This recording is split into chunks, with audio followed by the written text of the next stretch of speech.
Welcome back to the Marching to Madness College Basketball Podcast with the head coach of the Drake Bulldogs, Darian DeVries. He's 97-40 overall at Drake. His Bulldogs took an 80-72 win over a talented Wofford team last night. Sardaar Calhoun led the Bulldogs with 17 points, and Drake shot 50.8% from the floor. Coach, welcome. Hey, good morning. Thanks for having me on. Oh, definitely. Hey, you guys shot 50.8% from the floor. As we said, what was your offensive game plan in attacking the Terriers? Well, we were actually hoping to shoot a little better from three. They play a really packed-in defense. They love to commit two guys to the ball to keep you from getting in the paint. So we thought we would get some opportunities from three. We just had to make them. The problem was we didn't make them.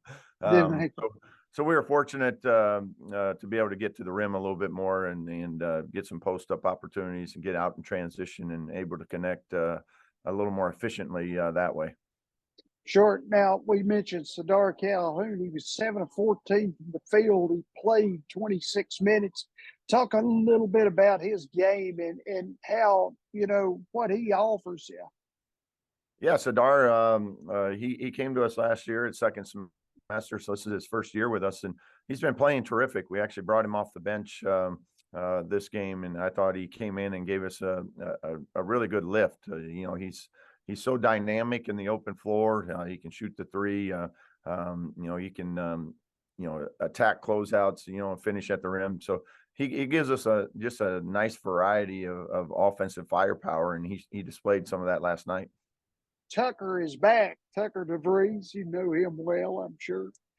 He was the Valley Freshman of the Year last season.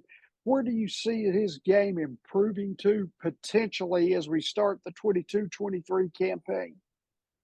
I think the biggest thing for us is we've really tried to utilize him a little more in the post.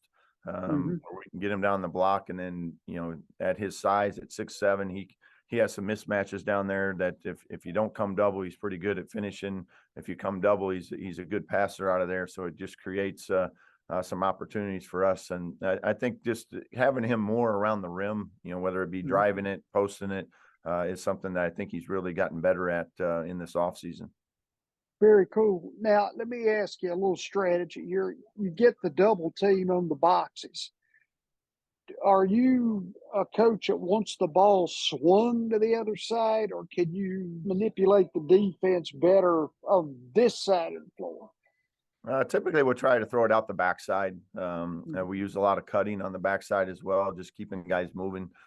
So the defense has to kind of adjust, so they can't just sit there and, if they're going to come double, if they're going to, try and dig it out a little bit, we want to keep them moving and guessing as to where our guys are on the backside.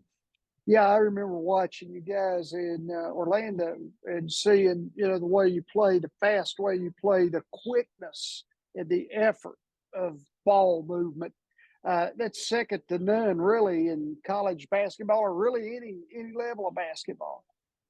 Yeah, we put a huge emphasis on ball movement, ball reversals, making those extras, getting it side to side, but still being aggressive because we want to score early in possessions. And but you can do that with those quick reversals, 1-2 and a punch, anything, step in threes. We love our guys being aggressive early in the clock before a defense really gets settled in.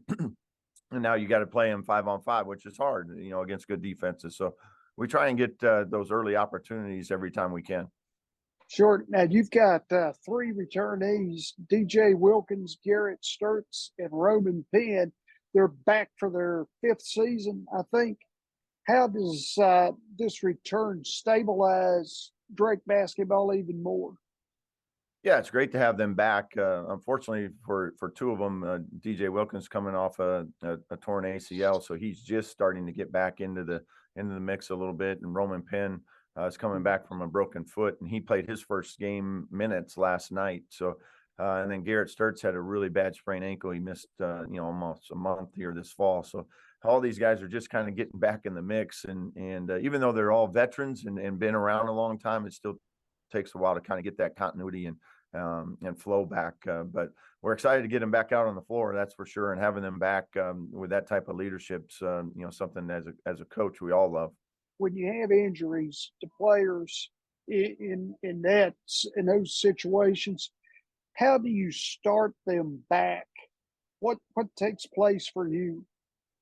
Yeah, it's a slow process, to be honest, because we're trying to be careful with them, whether it be in practice, just starting off with more controlled live actions, whether it's a one-on-one, but it's really controlled. They know what direction they're going, then kind of build them up to some practice time, in short stints, and then get them into those full scrimmage type situations in practice, and then get them out in the game. And even in those situations, we've started them out at 6 minutes, 6 to 10 minutes, then 10 to 15, and now they're up in that 20-minute range, and hopefully in the next few weeks, they can get back to their normal playing status. Now, DJ Wilkins, when he gets healthy and back to his normal playing status, he's one of your key defensive stoppers. Is that correct? Yeah, he's what I think is one of the best defenders in our league, if not the best. And a lot of it, he's just so smart. And then he cares. He values defense, and That's cool. I think those two things, have led him to become one of the best defenders in our league. Yeah. Now, what's made Roman Penn such a tough player inside of your program? Again, he's just really solid at both ends of the floor. I mean, he understands defensively, he understands angles, getting through screens to get skinny on the ball, and then offensively, just such a great feel for and patience as a point guard. That he comes off a ball screen and he's not in a hurry. He's always under control. He's able to read the roller, read the throwbacks. Just a really good point guard for us to have. Again, you want that guy to be your leader at the offensive end and defensive end. He certainly does that for us. Yeah, that's really depth, of course, in his acumen as a point guard. How long generally does it take a kid to develop that much overflow into what you guys are wanting to do? I think every kid's different. Mm-hmm. Some guys it's just natural for them. Some guys it needs to be learned a little bit.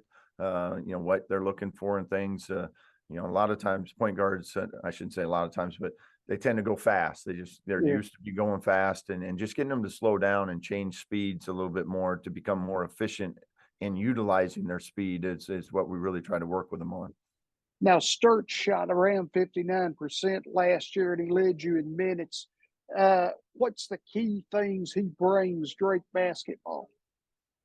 He's one of those guys. He's maybe the most unique player I've ever coached. He just such a gifted, natural, instinctive player. Knows how to cut, knows how to go in there at 6'3" and go get a rebound. Jumping up over guys that are 6'9", 6'10", just because he has such a knack or nose for the ball. He does it all for us. He's just a winner at the end of the day. That's maybe his finest quality is he just knows how to win. Yeah, and he probably takes pride in the fact he knows how to win. He certainly does. Sometimes I'll stack the deck against him in practice, and I'll tell him before practice, let's see if you can win today. And a lot of times he still figures it out, no matter who he's got on his roster with him. Now, how do you stack the deck on him? Well, I'll put maybe the top 4 starters on one team, and then him on the other team, and we'll see how it goes. And he just figures out a way. It's pretty impressive. That's cool. I was going to ask you, what are your thoughts other than score on statistical information that you and your coaches get on each game? We use it as a tool, but it's certainly not something that we've evolved into making it the end all be all. Like, some people are really into analytics and all that stuff. I try to go a little bit more off of our staff's feel and what we see with our own eyes. Obviously, the stats hopefully back up a little bit of what you see. But we certainly look at it and utilize it to a degree, but I wouldn't say we make a lot of decisions off of it. What are your thoughts on potential expansion of the NCAA tournament? Yeah, I don't really know what to feel. I'd love to, as coaches, we all want to get in there. So the more teams, the better. But I also don't want to ruin, what the NCAA tournament is. And it's the greatest sporting event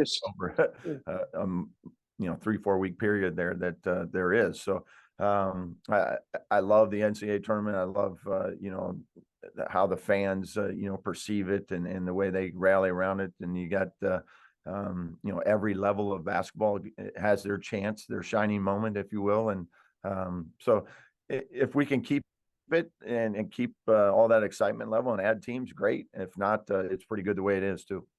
Yeah, I think it offers more. People like Cinderellas; they like upsets. Yeah, certainly. We have more 4 and 5 year players typically that you develop some of that continuity, maturity, just that game experience that you can't do without having played for an extended period of time. So it's certainly something that when you see a lot of these teams, those upsets happen. A lot of times it is because it's a very veteran team, playing that's been playing together for a while. Coach Darian DeVries of the Drake Bulldogs, one of the favorites in the Missouri Valley Conference. Coach, I'm going to be following and watching this year. See how you guys do. Well, we appreciate it. Thank you very much.